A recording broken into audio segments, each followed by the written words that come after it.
नमस्कार, मैं हूं Amod Shrivastava. Amazing thought, amazing message, amazing information की दिशा में आज एक कदम और आगे।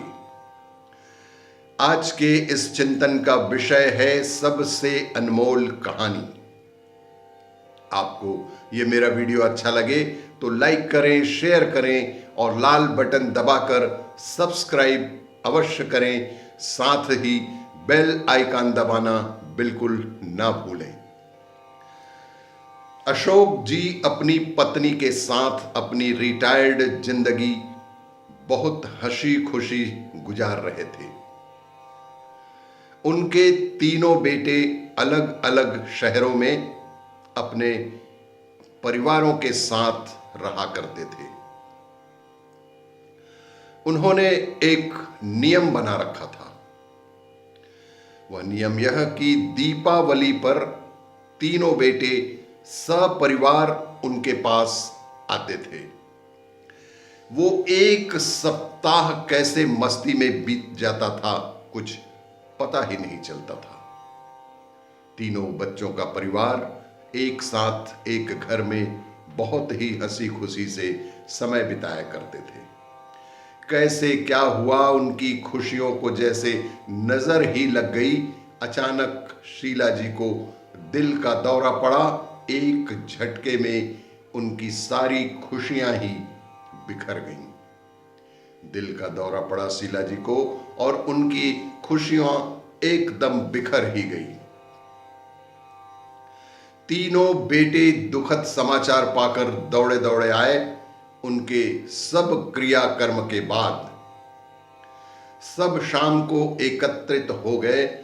बड़ी बहू ने बात उठाई, बाबूजी, अब आप यहां अकेले कैसे रह पाएंगे?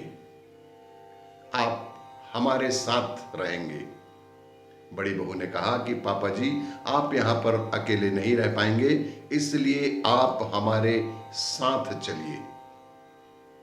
तभी पापा जी ने कहा कि नहीं बहू, अभी यहीं रहने दो। यहां अपनापन लगता है बच्चों की गृहस्थी में। कहते कहते वो चुप से हो गए। बड़ा पोता कुछ बोलने को हुआ, उन्होंने हाथ के इशारे से उसे चुप करा दिया। बच्चों, अब तुम लोगों की मां हम सबको छोड़कर जा चुकी है। पापा जी ने सभी बच्चों को संबोधित करते हुए कहा कि बच्चों, अब तुम लोगों की मां हम सबको छोड़कर इस दुनिया से जा चुकी है। उनकी कुछ चीजें हैं, वो तुम लोग आपस में बांट लो। हमसे अब उनकी साज संभाल नहीं हो पाएगी। यह कहते हुए अलमारी से कुछ निकाल कर लेके आए। मखमल के थैले में बहुत ही सुंदर चांदी का श्रृंगारदान था। एक बहुत सुंदर सोने के पट्टे वाली पुरानी रिस्ट वॉच भी थी। सब इतनी खूबसूरत चीजों पर लपक से पड़े। छोटा बेटा जोश में बोला, अरे ये घड़ी तो अम्मा सरिता को दे देना चाहती थी। अरे ये घड़ी तो अम्मा सरिता को देना चाहती थी। अशोक जी धीरे से बोले, और सब तो मैं तुम लोगों को बराबर से दे ही चुका हूं। और सब तो मैं तुम लोगों को बराबरी से दे ही चुका हूं। इन दो चीजों से उन्हें बहुत लगाव था। बेहद चाव से कभी कभी निकाल कर देखती थीं। लेकिन अब कैसे उनकी दो चीजों को तुम तीनों में बांटूं? एक बड़ी समस्या है कि सामान दो है और तुम लोग तीन हो। मैं तीनों में कैसे बांटूं? सब एक दूसरे का मुंह देखने लगे। तभी मंझला बेटा बड़े संकोच से बोला, ये श्रृंगार दान वो मीरा को देने की बात करती थी पापा जी। ये श्रृंगार दान को मां मीरा को देने की बात करती थी। पर समस्या तो बनी ही थी। वो मन में सोच रहे थे, बड़ी बहू को क्या दूं?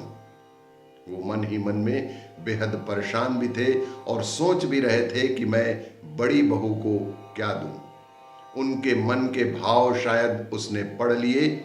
बाबूजी, आप शायद मेरे विषय में सोच रहे हैं। बड़ी बहू ने कहा कि बाबूजी, शायद आप मेरे विषय में सोच रहे हैं। आप श्रृंगारदान मीरा को और रिस्ट वॉच सरिता को बिल्कुल निसंकोच दे दीजिए। अम्मा भी तो जीवन में यही चाहती थी। पर नंदनी, तुझे क्या दूं? पापा जी ने कहा कि पर नंदनी, मैं तुम्हें क्या दूं, मेरी समझ में बिल्कुल नहीं आ रहा है। तब बहू ने कहा, आपके पास एक और अनमोल चीज है और वो अम्मा जी मुझे ही देना चाहती थी। सबके मुंह हैरानी से खुले रह गए। दोनों बहुएं तो बहुत हैरान और परेशान हो गईं कि अब कौन सा पिटारा खुलने वाला है। बड़ी बहू के द्वारा अब कौन सा पिटारा खुलने वाला है, सबकी हैरानी और परेशानी को भांप कर बड़ी बहू ने अपना विचार रखा कि जो भी सामग्री अम्मा जी ने आप दोनों को वादा किया था, लेकिन बाबूजी को संभालने का जिम्मा उन्होंने मुझे ही दिया था। अतः बाबूजी मेरे साथ ही रहेंगे और यही सबके लिए बाध्य मेरी समझ, मेरा सुझाव और मेरा निर्णय होगा। बड़ी बेटी ने बाबूजी को ससम्मान अपने साथ ले ही लिया। और भी इसी तरह की कहानियों के लिए देखते रहिए मेरा वीडियो। लाइक करें, शेयर करें और सब्सक्राइब अवश्य करें। धन्यवाद।